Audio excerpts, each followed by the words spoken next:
.NET installed. It took a couple of minutes. So now I restart this program, debug, restart. Okay. And now I run it with run here. And now that it has .NET, it can run, and here's what it does.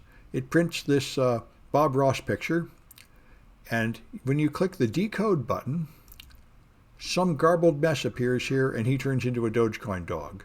Garbled mess appears here. Yeah. So this stuff here is the flag. We want to find out what that encoded stuff is and decode it. All right. So that's all we're going to do with x64 debug. It was just a way to make it run. It wouldn't run like natively on the environment for some reason. So now that we've seen what it does, we can look at it in CFF Explorer. So let's do that. If I go to where it was, which was downloads and a couple of folders down,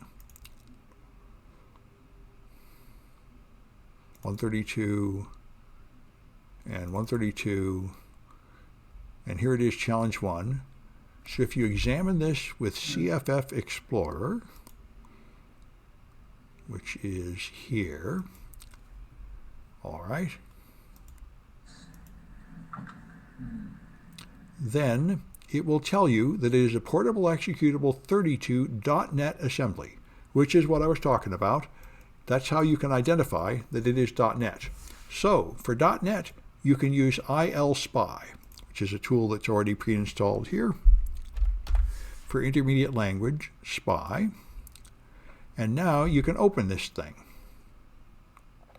And if you've used Java, especially if you reverse engineered any Java, it's a very similar process. You open the the original program, which is in downloads, 132 challenge. And now you get a tree structure directory. Here it is decompiling, and now it's done. So I make this bigger. Okay, and you can expand this thing, and you will see all the components in the file. And to get to what that button does, you have to navigate down here. So it is the XXX thing here, and then form 1, and then derived types. Down here is button decode, that right there. That is the code that actually prints that message when you click the button. And it's decompiled into C++. You do not need to read assembly code. This is C++. And right there is the decoder. So this encoding is actually extremely simple.